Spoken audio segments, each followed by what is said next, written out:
This Crestwood Cadet Coach Conversation brought to you by Wilson Custom Tree Service. Head coach Justin Denner joining us last Friday night. One whale of a football game. If you just wanted to see a good football game and didn't have a partisan rooting interest, you would have been darn entertained being in Cresco last Friday night.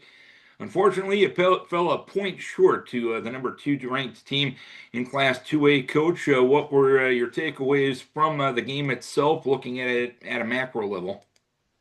Yeah, you hit it right on the head there. It was an outstanding football game. Really fun to be a part of.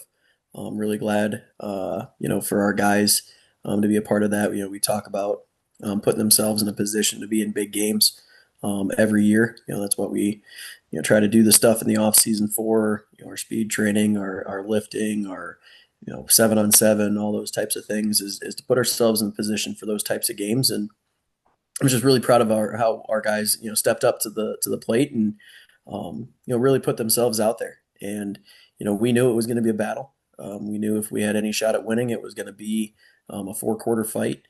And it was that's what it was. They get on the board first, we answer, right, and then we score to take the lead, and then they answer, and then we score to take the lead again, and then they answer, and then they score at late, and we come back and score super late and have the decision of kick the PAT or go for two. And it was one of those deals. Everybody was on our staff was thinking the same thing, and our guys were thinking the same thing too. And obviously, like everything, hindsight's always 20/20, right? And all that type of stuff. It doesn't work out. Okay, would you done this, etc. And looked at our dudes today, and every single one of our guys and myself included was like, no, we'd go back, do it again. We would just try to execute it better. But it was also one of those things for us too, that we felt if we could have executed better in different parts of the game too, it might not come down to that. And Osage is a heck of a football team. Quinn Street's a heck of a quarterback. Throws for 200 plus, runs for another 100 or so, or whatever it was, 150 or whatever. And they Osage has got a great football team, and it was just an honor to play that type of game. When it got down to that decision on whether or not to kick the extra point and attempt to go to overtime or go for two and go for the win, what gave you the confidence in your team to make the decision that you did? For sure. Obviously, we just scored in less than a minute, right? Like we got the Osage scored with a minute 30 something left. And we got the ball back and we scored with 32 seconds left, right? So we had the offensive momentum there. And we knew, um, just even going into it, right? Like, we felt pretty good that 3 yards, right? That's what you're trying to get, whether you're throwing it or running it or whatever the case may be. It's 9 feet, and you got to like your chances on the offensive side. The defense is at a disadvantage there. And ultimately, we called the timeout. I had talked, as we're crossing the goal line, I turned around, looked right at the staff, and I said, "Hey, I want to go for two over the headsets and stuff like that." And every one of them's like, "Yep, boom." We had a timeout left, so we called the timeout to get everybody under, kind of control there. And when we brought the guys over, I was like, "Hey, I want to go for two. Let's go for two. Let's go for the win." And every single one of those dudes was like, "Yep, let's do it." And there was no like doubt in the eyes, no nothing. It was just yep, hey, we're gonna do this, we're gonna win. And that was the cool thing, as well as like on the sidelines and stuff like that. There was really no until the clock like it actually hit zero. There was no like less belief that we were gonna win the game, right? Like even when we got stopped, right? Like dudes were like, hey, we know we can get an onside kick here. Let's go get the onside kick. Let's go get the onside kick and go score again. And like that was super awesome to hear and to see, and like all of that built up to, yep, let's go for the win, right? And wouldn't change it. Obviously, just wanted to execute it better and get ourselves over the goal line to try and get the win. But ultimately, doing it over again, I do 100% do it again. And I know every Friday night you take the field to win. There's no debate about that. Even though the result didn't go your way last Friday night, did your team's confidence grow? Yeah, I'd like to think so. We'll see more as the week goes out, right? Obviously, Monday coming back, there's still some freshness and painness with it, with things, and when you look at stuff on film and whatnot. Um, but and we talked about it on Thursday of it doesn't matter like win or lose, like we can't be riding the tide of, oh, if we win a game, we're a great team. If we lose a game, we're a terrible team, right? It's got to be, the same every single time. You've got to have the belief that you're a great football team week in and week out. No matter what the result is that's going to happen on, Friday night. We're going to come back on Monday with a lot of things to fix and a lot of things to get better at. It's just we might be happier than more angry, depending on that quote unquote result. And that played right into it. That was the first thing we said is like, hey, like we talked about this on Thursday of whether we win or lose, we're still a great football team. That's and you've got to believe we've got to believe that we've got to go to bat with that. Obviously, we can talk through of hey, look at what we were able to do against this type of team that hasn't allowed that type of stuff to occur before, and all that type of stuff. Um, and so forth there. But ultimately, it's can we use this again as a springboard, right? And that'll be the challenge for us this week is can we use it as a springboard to get and take that positive momentum of how well we played and use that again in this upcoming game Friday night, or are we just going to kind of stall out?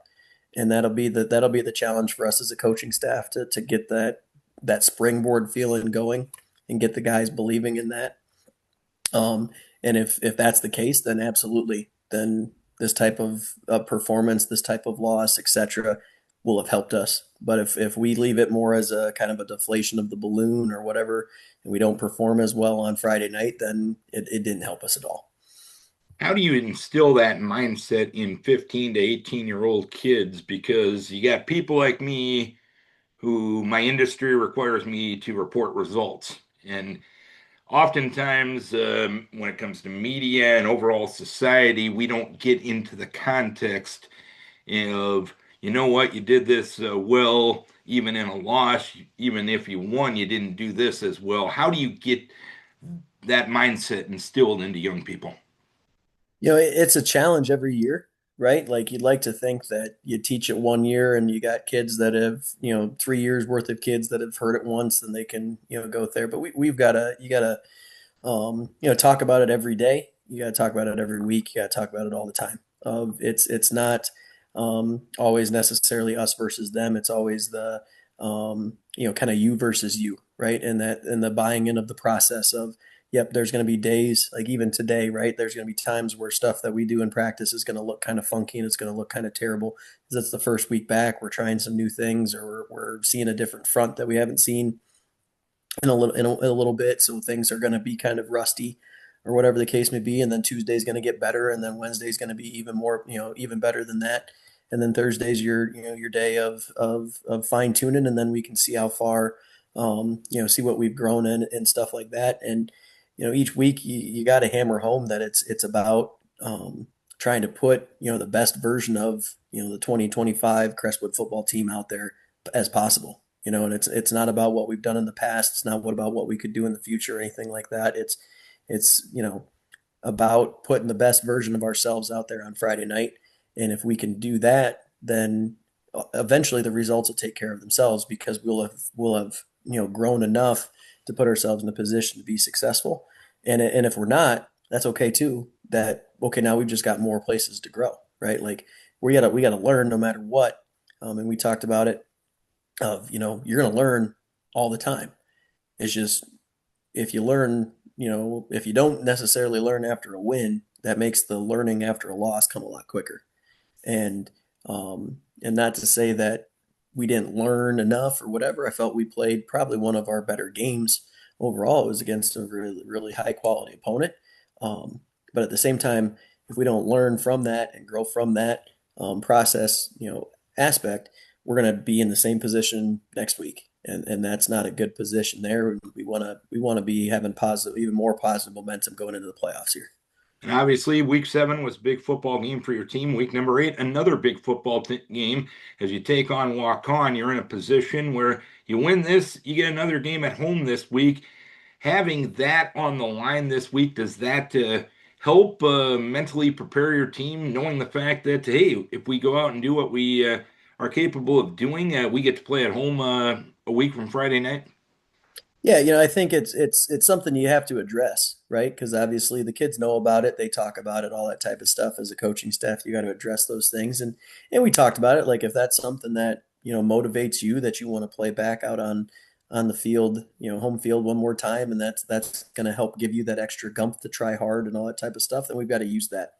If that doesn't float your boat or whatever in terms of those things, we also have the opportunity to have a winning season. You know. And if we get a win there, that puts us at 5 wins, which is then going to have us a winning season no matter what occurs in the playoffs.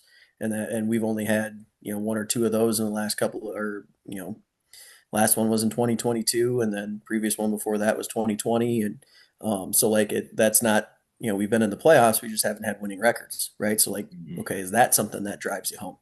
And so like you got to try and talk to the guys about, okay, what truly motivates you and all that type of stuff, and you make things aware. But we also know that we're facing an insanely good walk-on team, a team that's has gotten significantly better from week one to now.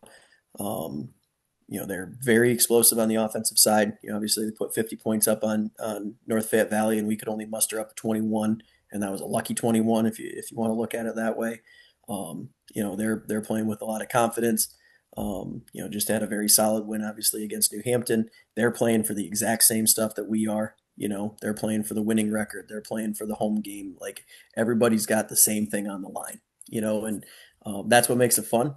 We talked about this 3-game arc with North Fayette, Osage, and Waukon. That started our playoff run right then. We were playing playoff teams right away, so we're still in playoff mode, which is awesome. But we also know it's going to be a battle, and we're excited about that. And we have nothing but the utmost respect for Waukon and what they've done year in and year out for as long as I've been here. All right, Justin, great football game last week. It's going to be another dandy this Friday night. Keep your kids healthy. We wish you best of luck. Appreciate it. Go Cadets. Justin Denner, head coach of the Crestwood Cadets, brought to you by Wilson Custom Tree Service.